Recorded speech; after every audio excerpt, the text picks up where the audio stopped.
Hi viewers, আমি সুস্মিতা জাফর। আজকে আমার একটা ছুটির দিন ছিল, তো ভাবলাম এই ছুটির দিনটা কাজে লাগানো যাক একটা বই পড়ে।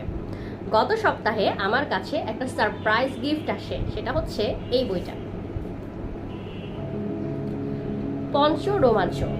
ঢাকা কমিক্স থেকে এই বইটা প্রথম প্রকাশিত হয়েছিল 2017 সালে, কিন্তু ঢাকা কমিক্সে প্রকাশের আগেও এই বইটা প্রথমবারের মতো প্রকাশিত হয়েছিল কিন্তু সেই 1975 সালে সেবা প্রকাশনী থেকে, এবং এই বইটা লিখেছেন কাজী আনোয়ার হোসেন। 5টা গল্প বিদেশি ছায়া অবলম্বনে তিনি লিখেছিলেন এবং সেটাই ঢাকা কমিক্স 2017 সালে কমিক্স আকারে রূপান্তরিত করে। মোট 5 জন কার্টুনিস্ট এই বইটা এঁকেছেন। আচ্ছা, তো এই বইটা নিয়ে আমি আজকে কেন আসলাম, কারণ এই বইটা যখন আমি আজকে পড়ছিলাম, এটা মানে আমাকে খুব অদ্ভুত রকমের ভালো লাগার জন্ম দিচ্ছিল আমার ভিতরে। সেটা কীরকম, তাহলে আমি আজকে একটু বইটার গল্পগুলো নিয়ে একটু আলোচনা করি। এই বইটাতে প্রথম যে গল্পটা আছে সেটা হচ্ছে অন্য কোনোখানে। গল্পের নামটাই কেমন ইন্টারেস্টিং, তাই না? আচ্ছা, যাই হোক, আগে বলে রাখা ভালো যে এই বইটা কিন্তু আমি আগে পড়িনি।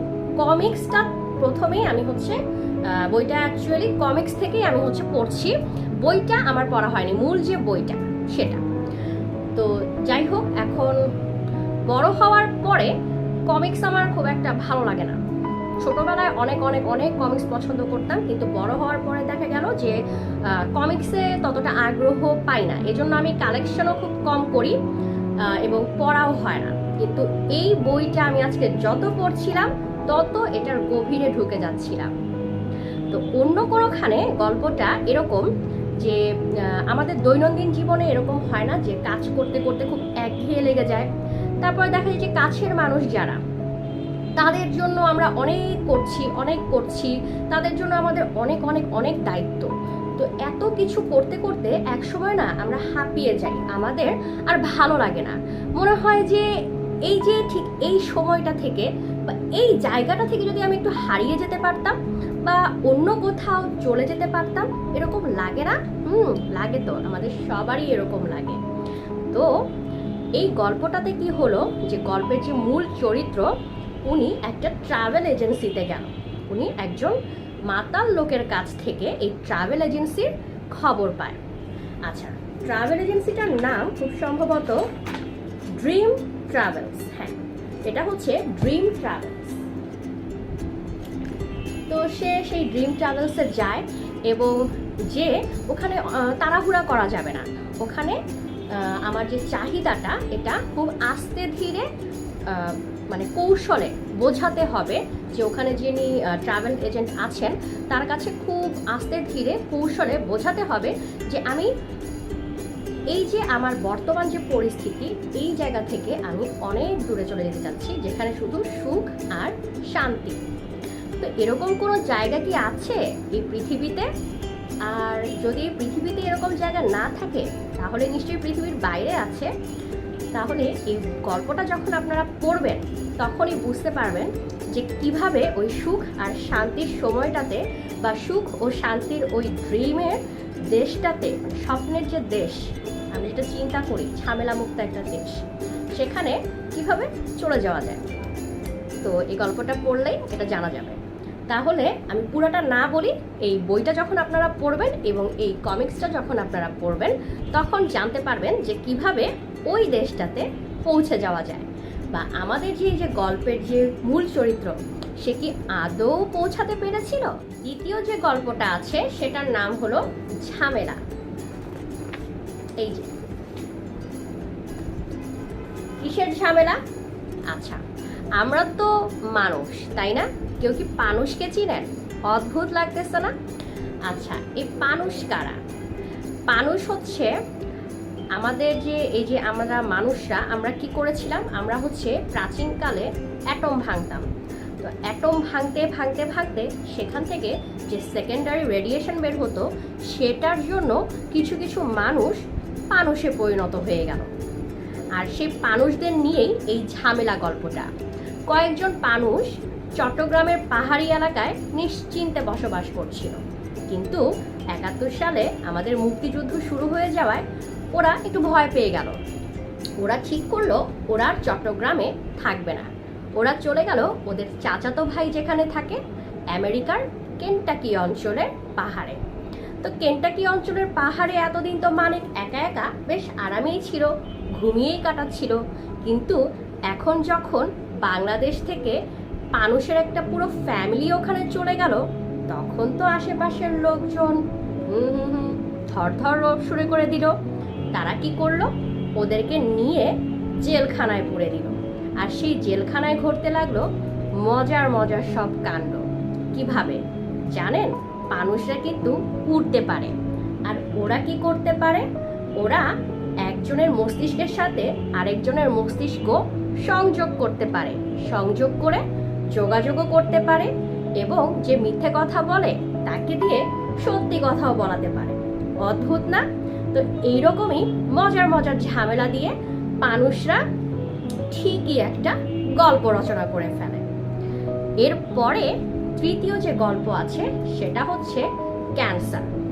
ক্যান্সার গল্পটায় ইমরান অনেক সুন্দরী একটা মেয়ে জেসিকে একদিন প্রাণে বাঁচায়।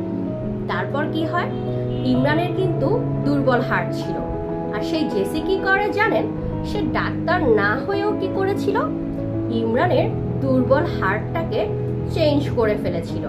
কিন্তু কিভাবে, সেই কারণটা বা সেই প্রসিডিওরটা জানার জন্য ইমরান হন্যে হয়ে যায়। কারণ ওর হার্টটা যখন জেসি চেঞ্জ করে দেয়, ওর শরীরে বিভিন্ন ধরনের রিয়াকশন শুরু হয়ে যায়। এবং এই জেসি আসলে কে? একদিন ইমরান দেখতে পায় জেসি মানুষ না। কিভাবে? কারণ জেসির এই দুইটা চোখের সাথে মাথার পেছনে আরও একটা চোখ আছে। তাহলে আমরা ক্যান্সার গল্পটা পুরোটা যখন পড়ব, তখন এই জেসির রহস্য ভেদ হয়ে যাবে। চতুর্থ গল্পটা হচ্ছে ওস্তাদ। এই যে ওস্তাদ, এই গল্পটায় কি হয়, এখানে মির্জা আব্বাস নামে একজন পুলিশ অফিসার থাকে। তিনি রুস্তম নামে একজন অপরাধীকে ধরার জন্য স্কটল্যান্ড ইয়ার্ড থেকে রিভলভারে প্রশিক্ষণ নিয়ে আসে। কিন্তু রুস্তমকে তো কিছুতেই ধরতে পারছেন না। তো ফেরিঘাট থেকে যখন উনি বাসে উঠলো, বাসে তার সাথে পরিচয় হয়ে যায় এক মৌলভী। এবং উনি যখন রুস্তমকে ধরার জন্য তদন্ত করতে থাকে এবং এখান থেকে ওখানে সারা দেশে ঘুরে বেড়াতে থাকে, সে সময় লক্ষ্য করলেন দুইজন মৌলভী অদ্ভুত অদ্ভুত সব কাণ্ড ঘটাচ্ছে। ঘটনাটা কি? তো এই গল্পটা যখন আমরা পড়ব, এই মৌলভীর কাণ্ড কারখানা আমরা জানতে পারবো। এবং সবশেষে কিন্তু রুস্তমের সাথেও আমাদের এবং আব্বাস মির্জার দেখা হয়ে যাবে। পঞ্চম গল্প বা শেষ গল্প যেটা, সেটার নাম হচ্ছে পরকীয়া। এই গল্পটায় কি হয়? এই গল্পটা একটা ফোন কলের মাধ্যমে শুরু হয়। একজন চিত্রনায়ক এবং একজন সুন্দরী মহিলার কথোপকথন। খুব সুন্দরভাবে এই গল্পটা সাজানো হয়েছে। শুধু দুজন মানুষই কথা বলে যাচ্ছে, কিন্তু কার্টুনিস্ট এমনভাবে সুন্দর করে গল্পটা সাজিয়েছেন, দেখেন একটুও বোরিং লাগেনি আমার কাছে। মানে আমার কাছে মনেই হচ্ছিল না শুধু দুজন মানুষ কথাই বলে যাচ্ছে, কথার মধ্যেও কিন্তু আরও অনেক ঘটনা ঘটছে। সেটা কার্টুনিস্ট খুব সুন্দর করে এঁকে দেখিয়েছেন। তো এই শেষের গল্পটাও কিন্তু ভালো লাগবে সবার। পঞ্চ রোমাঞ্চ বইটাকে কমিক্সে রূপান্তরিত করেছেন 5 জন কার্টুনিস্ট: আরাফাত করিম, আসিফুর রহমান, তৌহিদুল ইকবাল সম্পদ, মেহেদি হক এবং শেখ সাদিক। তো সবাইকে আমি সাজেস্ট করব এই কমিক্সটা কিন্তু পড়ে ফেলতে পারেন, বেশ মজায় কাটবে ঈদের ছুটিটা। আর আজকে আমি আরও কিছু বই দেখাবো যেগুলো আমি বুক স্ট্রিট থেকে নিয়েছি। বুক স্ট্রিট থেকে গত সপ্তাহে 5টা বই নিয়েছিলাম, তো গতকাল আরও কিছু বই আমার কাছে এসেছে, সেগুলো একটু দেখাবো। এটা হচ্ছে রাস্কিন বন্ডের রচনা সমগ্র। তারপরে যে বইটা আছে সেটা হচ্ছে জাপানের উপকথায় ভূত।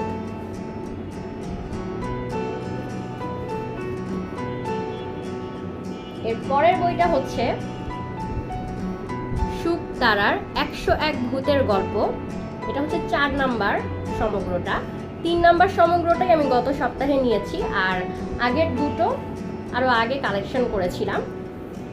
এর পরের বইটা হচ্ছে দুষ্প্রাপ্য রোমাঞ্চকর 15। এখানে 15টা রোমাঞ্চকর বড় গল্প বা উপন্যাসিকা আছে।